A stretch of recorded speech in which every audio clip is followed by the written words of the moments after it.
Sportive interventions enables parents to be able to choose the best way of training for your children. Improve child development, enable disabled children to become independent and active.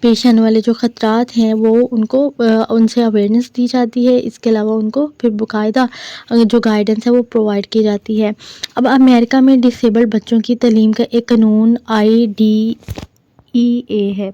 IDEA ہے جس کو idea متاثرہ بچوں کو فوری سرکاری جو help ہے وہ پرووائڈ کرتے ہیں، اور اس قانون کے اصلاح کو آئیڈیا کہا جاتا ہے. یہ جو بیسیکلی ہیلپ ہوتی ہے یہ فزیکل ٹریٹمنٹ، اس کے علاوہ جاب پرووائڈ کرنا اور لینگویج سکھانے کے جو طریقے ہیں وہاں تک بھی پھیلی ہوئی ہوتی ہیں. اس کے علاوہ جو انٹرونشن ہے آپ کہہ سکتے ہیں ارلی چائلڈہڈ انٹرونشن ہے. اس میں ڈفرینٹ ٹائپس کی چیزیں شامل ہو سکتی ہیں. ارلی انٹرونشن سے مراد ہی والدین کو اس قابل بنانا ہوتا ہے کہ وہ اپنے بچوں کے لیے بہتر انداز تربیت جو ہے اس کا انتخاب کر سکیں. ٹھیک ہے، امپروو چائلڈ ڈیولپمنٹ. اس کے علاوہ بچے کے جو جسمانی، سماجی اور تعلیمی نشو و نما ہے اس میں بہتری لا سکیں. اس کے علاوہ بچے کے جو احساس ہے اس کی آئسولیشن ہے، اس کے علاوہ سائیکولوجیکل سٹریس ہے اور احساس ناکامی ہے اس کو کم کیا جا سکے. اس کے علاوہ کیا ہے، enable disabled children to become independent and active, یعنی کہ جو معذور بچے ہیں، ڈسیبلڈ بچے ہیں، اس کو اس قابل بنایا جا سکے کہ وہ ایک انڈیپینڈنٹ زندگی گزار سکیں اور باعمل ہو جائیں اور خود مختار ہو جائیں. اب جو تمام خاندان ہے، تمام خاندان کی تربیت، ان کی ٹریننگ اور کونسلنگ کے علاوہ ٹیکنیکل جو ہیلپ ہے وہ بھی پرووائڈ کی جاتی ہے. اس کے علاوہ آپ کہہ سکتے ہیں کہ جو امریکہ ہے، امریکہ میں ڈسیبلڈ بچوں کی تعلیم کے قانون جو کہ لا آئیڈیا ہے اس میں بھی اضافہ ہو چکا ہے. اس کو بہت ہی جو ہے بہت اچھا بنا دیا گیا ہے، جس کی مدد سے بچے کی تمام نیڈس کی جو رسپانسبلٹیز ہیں وہ حکومت نے اٹھائی ہوئی ہیں.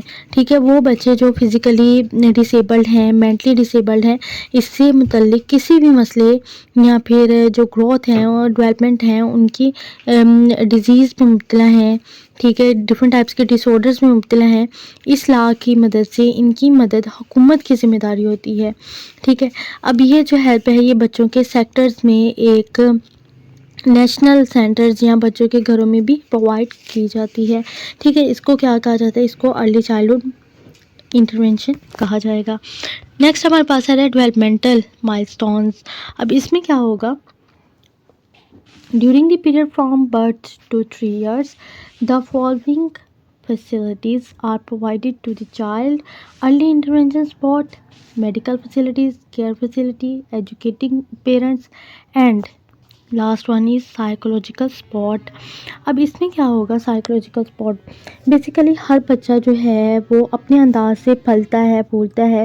عموماً بچے کی جو گروتھ ہے اس کا کمپیریزن اس کے ہم عمروں سے کیا جاتا ہے. اب اس کے جو ایج فیلوز ہیں ان سے کمپیریزن میں تھوڑی بہت کمی بیشی یا پریشانی کا باعث نہیں ہوتی، لیکن اس کمپیریزن سے جو گروتھ ہے اس کی سست رفتاری کا اندازہ فوراً ہو جاتا ہے. اس لیے ڈیولپمنٹ میں دیر کا فوری نوٹس لیا جاتا ہے. ٹھیک ہے، سست رفتاری کا فوری نوٹس لیا جاتا ہے تاکہ بچہ اپنے ایج فیلو کے کمپٹیشن میں آ سکے. اب کیا ہے، ڈیولپمنٹ میں اگر دیر ہو رہی ہے، کوئی نہ کوئی جو باڈی پارٹ ہے یا جو کوئی گروتھ ہے اس میں دیر ہو رہی ہے تو دماغی گروتھ کے حوالے سے زیادہ اہم ہو جاتی ہے.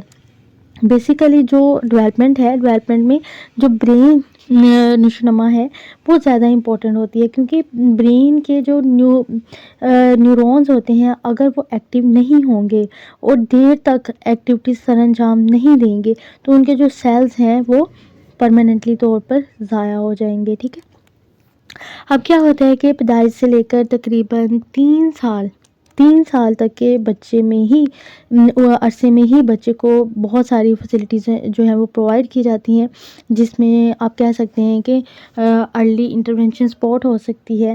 ٹھیک ہے، اس کے علاوہ میڈیکل فیسلٹیز پرووائڈ کی جاتی ہیں، کیئر فیسلٹیز ہیں، ایجوکیٹنگ پیرنٹس ہیں، ان کے جو والدین ہیں ان کو جو ہے ایجوکیشن پرووائڈ کی جاتی ہے، تربیت پرووائڈ کی جاتی ہے. اس کے علاوہ آپ کہہ سکتے ہیں فزیکل ایکسرسائز کروائی جاتی ہے اور سائیکولوجیکل سپورٹ دی جاتی ہے. ٹھیک ہے، ان کے سائیکولوجیکل طور پر ان کو ہیلپ کیا جاتا ہے. اب جو ذہنی صحت ہے، ذہنی صحت کے لیے بچے اور والدین اور خاندان ہیں ان کی بھی کونسلنگ کی جاتی ہے۔ اب سائیکولوجیکل جو انٹرونشن ہے اس میں نفسیاتی ٹیسٹ جو ہوتے ہیں، سائیکولوجیکل ٹیسٹ ہوتے ہیں، ان کو بھی اپلائی کیا جاتا ہے، جس سے مینٹل ہیلتھ، گروتھ اور لرننگ سے ریلیٹڈ پلاننگ جو ہے وہ کی جاتی ہے۔ اب پیرنٹس کی ٹریننگ اور بچے کا جو ایجوکیٹنگ پروگرام ہے وہ بھی ڈیولپمنٹل سائیکولوجی کا ایک اہم پارٹ ہوتا ہے، ٹھیک ہے۔ نیکسٹ ہم دیکھ لیتے ہیں، نیکسٹ ہمارے پاس کیا آ رہا ہے، نیکسٹ ہمارے پاس ہے early intervention for infants and toddlers.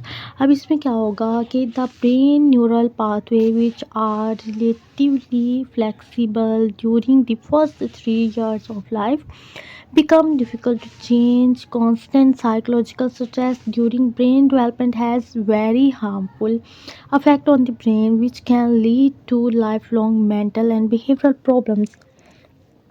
اب کیا ہے کہ امریکہ میں جو ڈسیبلڈ انڈیویجول ہے ان کی ایجوکیشن اور ان کی پھر بحالی کا قانون جو ہے، لا جو ہے، وہ کب ہوا تھا؟ 1986 میں بنایا گیا تھا۔ اب اس لا کا مقصد یہ تھا کہ جو انفینٹس ہیں اور ٹوڈلرز ہیں ان ڈسیبلڈ بچوں کی گروتھ کو بہتر بنایا جا سکے۔ اس کے علاوہ جو لیٹ ڈیولپمنٹ ہوتی ہے، لیٹ گروتھ ہوتی ہے، ان کے اثرات کو بھی ختم کیا جا سکے۔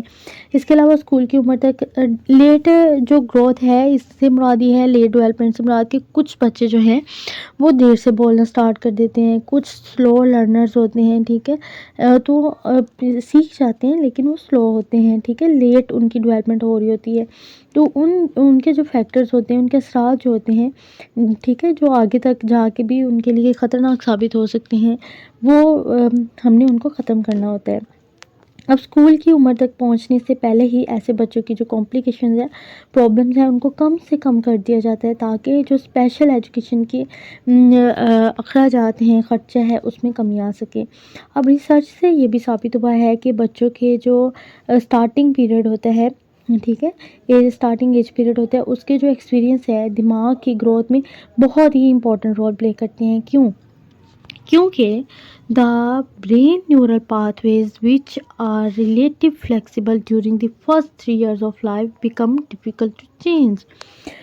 اب دماغ کے جو نیورل پاتھ ویز ہوتے ہیں جو کہ عمر کے سٹارٹنگ 3 ایئرس میں بہت ہی فلیکسیبل ہوتے ہیں، بعد میں انہیں تبدیل کرنا مشکل ہو جاتا ہے، ٹھیک ہے۔ اس کے علاوہ جو برین ہے وہ ڈیولپمنٹ کے دوران ایک پرماننٹ سائیکولوجیکل سٹریس، اس کے علاوہ برین پر انتہائی جو نقصان دہ اثرات ہوتے ہیں وہ بھی پیدا کرتا ہے، جو کہ عمر بھر کے لیے کسی بھی پرسن کو مینٹلی اور فزیکلی صحت کے علاوہ لرننگ اور جو ہے وہ بیہیورل پرابلمس میں مبتلا کر سکتا ہے۔ اس کے علاوہ جو سٹارٹنگ ٹائم پیریڈ ہوتا ہے اس کی فزیکل صحت اور سوشل ایموشنل گروتھ کی بنیاد پر انڈیویجول کی کوگنیٹیو اور جو لینگویج کی ایبلٹیز ہوتی ہیں وہ بھی ڈیولپ ہو رہی ہوتی ہیں، ٹھیک ہے، اس وقت تک ڈیولپ پا جاتی ہیں انفیکٹ۔ اب کیا ہے کہ ہائی جو اسٹیج کی انٹرونشن ہے وہ بچے کی ڈیولپمنٹ کا سلسلہ جو ہے وہ سدھار سکتی ہے، جس کے جو ریزلٹس ہیں کنکلوژنس بچے کے خاندان اور جو سوسائٹی کے لیے بہت مفید ثابت ہوتے ہیں۔ سٹارٹنگ میں ہی اگر انڈیویجول کو جو ہے ہیلپ پرووائڈ کر دی جائے، جس کو آپ معاونی انٹرونشن کہتے ہیں، اگر وہ ان کو پرووائڈ کر دی جائے تو وہ بہت ہی بہتر اور ایک کم خرچ ثابت ہوتی ہے۔ اس کو کہا جائے گا early intervention for infants and toddlers. Next ہمارے پاس آ رہا ہے developmental behaviour assessment and intervention. When teachers or families refer a child to a psychologist, a developmental psychologist collects information from parents or guardians based on the child's needs, then arranges one or more seats to support the child. اب کیا ہے developmental behaviour assessment and intervention? یعنی کہ جب teachers یا گھر والے بچے کو ایک ماہر نفسیات یعنی کلینکل سائیکولوجسٹ کے پاس یا ڈیولپمنٹل سائیکولوجسٹ کے پاس بھیجتے ہیں، تو ڈیولپمنٹل سائیکولوجسٹ بچے کی نیڈس کے اکارڈنگ پیرنٹس یا پھر جینس سے انفارمیشن اکٹھی کرتے ہیں۔ پھر کیا ہوتا ہے کہ پھر بچے کی جو معاونت ہے، انٹرونشن ہے اور کونسلنگ ہے، اس کے لیے ایک سے زائد سیشن جو ہے ان کا جو ہے اہتمام کیا جاتا ہے، ارینجمنٹ کیا جاتا ہے، اور اس مقصد کے لیے ڈفرینٹ ڈیوریشنز کی سائیکولوجیکل ٹیسٹ جو ہے وہ بھی یوز کیے جاتے ہیں، یا پھر بچے کے جو بیہیویئر ہیں اس کا آبزرویشن کر کے بھی اسسمنٹ کی جاتی ہے۔ ٹھیک ہے، اب بچے کی جو کمپریہنسو اسسمنٹ ہے اس کے لیے جب ڈیولپمنٹل سائیکولوجسٹ کی خدمات حاصل کی جاتی ہیں تو وہ بچے کی جو گروتھ ہوتی ہے اس کے بہت ہی امپورٹنٹ سٹیجز اور سائیکولوجیکل، اس کے علاوہ سوشل اسکلز ہوتی ہیں، ان کا بھی جائزہ لیتا ہے۔ اس کے علاوہ بچے کی تشخیص کے لیے ڈائگنوسٹک کرائٹیریا فائنڈ کرنے کے لیے جو کھیل ہیں، کھیل کی تجرباتی سچویشن ہے، اس کا بھی استعمال کیا جاتا ہے۔ اس حوالے سے بچے کے پیرنٹس اور ٹیچرز کا بھی انٹرویو لیا جاتا ہے، ایون کہ کلاس روم میں بریک کے ڈیوریشنز میں بچے کو سٹرکچرڈ اور انسٹرکچرڈ ایکٹیویٹیز میں مصروف کر کے اس کا بھی آبزرویشن کیا جاتا ہے۔ ان تمام سٹیجز کے بعد ایک جنرل اسسمنٹ جو ہے وہ پرووائڈ کی جاتی ہے۔ اگر انٹرونشن یا پھر کونسلنگ جو ہے وہ دینی ضروری ہو تو اس کے بارے میں جو سفارشات ہیں وہ مرتب کر لی جاتی ہیں۔ سم ٹائمز ایسا ہوتا ہے کہ جو ماہرین ہیں وہ بچے کا آبزرویشنل نیچرل انوائرمنٹ میں بھی کرتے ہیں، فار ایگزامپل کہ گھر یا اسکول میں آبزرویشن کے دوران بچے کی جو سوشل انٹریکشن ہے اس کے ایبلٹیز کے ساتھ ساتھ اس کی پرفارمنس کو بھی آبزرو کیا جاتا ہے۔ ان شارٹ کے انڈیویجول یا بچے کی جو اسسمنٹ ہے اس کے بعد یہ فیصلہ کیا جاتا ہے کہ جو کونسلنگ ہے اور سائیکولوجیکل طریقہ علاج ہے یا پھر میڈیکل طریقہ علاج ہے، ان میں سے کیا قابل عمل ہے۔ سائیکولوجیکل جو طریقہ کار ہے اور اس کے علاوہ کونسلنگ میں انڈیویجول کے علاوہ اس کی فیملی کے جو انڈیویجولس ہیں ان کو بھی شامل کیا جاتا ہے، جس کو آپ فیملی تھراپی کہہ سکتے ہیں۔ ٹھیک ہے، اس کے علاوہ جو جنرل نوع کے پرابلمس ہوتی ہیں like community based work shops ہوتی ہیں، ان میں بھی ایک خاصی مددگار جو فیکٹرز ہوتے ہیں وہ مل جاتے ہیں۔ اس کے علاوہ گروتھ سے ریلیٹڈ، ڈیولپمنٹ سے ریلیٹڈ پرابلم سے نبٹنے کے لیے انڈیویجولی اور گروپ طریقہ علاج کی صورت بھی انڈیویجول کو پرووائڈ کی جاتی ہے۔ کونسلنگ کے ضمن میں بھی انڈیویجولی اور گروپ کونسلنگ دونوں کا طریقہ یوز کیا جاتا ہے۔ اب یہاں میری ایک اور بات ہے کہ short term psychological test are also use for this purpose اور an estimate can be made by observing the child behaviour. یہ میں نے پہلے بھی بتایا اسٹارٹنگ میں کہ اس مقصد کے لیے مختصر دورانی کی جو شارٹ ڈیوریشن کی جو سائیکولوجیکل ٹیسٹ ہوتے ہیں ان کو بھی یوز کیا جاتا ہے، یا پھر بچے کے جو بیہیویئر ہے اس کو آبزرو کر کے بھی جو جنرل اسسمنٹ ہے وہ پرووائڈ کی جاتی ہے، ٹھیک ہے، یا پھر مرتب کی جاتی ہے۔ تو یہ تھا آج کا ہمارا لیکچر۔ آئی ہوپ سو کہ آپ کو سمجھ آئی ہوگی۔ اگر آپ کو سمجھ نہیں آئی تو آپ کمنٹ سیکشن میں لکھ دیں، اس کے اوپر آپ کو اگین گائیڈ کیا جائے گا۔ انٹرونشن میں ہم نے کون سی چیزیں پڑھی؟ ہم نے ارلی چائلڈہڈ انٹرونشن پڑھا، جس میں اپنے بچوں کے لیے بہتر انداز تربیت کا انتخاب کیا جاتا ہے، بچوں کی جسمانی، سوشل اور جو ایجوکیشنل گروتھ ہے اس میں بہتری لائی جاتی ہے۔ ڈس ایبلڈ بچوں کو اس قابل بنایا جاتا ہے کہ وہ ایک باعمل زندگی گزار سکیں، ٹھیک ہے، ارلی چائلڈہڈ انٹرونشن میں۔ نیکسٹ ہم نے جو چیز پڑھی تھی وہ تھی ڈیولپمنٹل مائلسٹونز، کہ جس میں جو ابتدائی انٹرونشن ہے وہ پرووائڈ کی جاتی ہے، میڈیکل فیسلٹیز پرووائڈ کی جاتی ہیں، پیرنٹس کو ٹریننگ پرووائڈ کی جاتی ہے، سائیکولوجیکل ہیلپ پرووائڈ کی جاتی ہے، سائیکولوجیکل سپورٹ دی جاتی ہے، فزیکل ایکسرسائز کروائی جاتی ہے، ٹھیک ہے جی۔ Early intervention for infants and toddlers کے بارے میں پڑھا، جس میں برین کی نیورل پاتھ ویز جو ہیں جو عمر کے اسٹارٹنگ 3 ایئرس ہوتے ہیں اس میں جو ہے فلیکسیبل ہوتے ہیں اور اس کے بعد انہیں تبدیل کرنا تھوڑا مشکل ہو جاتا ہے، ٹھیک ہے۔ نیکسٹ جو لاسٹ ون ہے وہ ہے developmental behavioural assessment and intervention, جس میں کیا ہوتا ہے کہ جس میں ڈفرینٹ ٹائپس کے ٹیسٹ یوز کیے جاتے ہیں اور جو بچے کا بیہیویئر ہے اس کے لیے بھی اسسمنٹ جو ہے مرتب کی جاتی ہے، اور اس کے علاوہ انٹرویو وغیرہ کنڈکٹ کیا جاتا ہے، ٹھیک ہے۔ یہ تمام سٹیجز سے جو بچے کو ہے وہ گزارا جاتا ہے۔ اس کے علاوہ کمیونٹی بیسڈ ورک شاپس جو ہوتی ہیں وہاں سے بھی ہیلپ جو ہے وہ لی جاتی ہے۔ تو یہ تھا آج کا ہمارا لیکچر۔ آئی ہوپ سو کہ آپ کو سمجھ آئی ہوگی۔ اس کے علاوہ اچھا سا کمنٹ کر دیں، لائک کر دیں، شیئر کر دیں، بیسیکلی یہی میری فی ہوتی ہے۔ Thank you.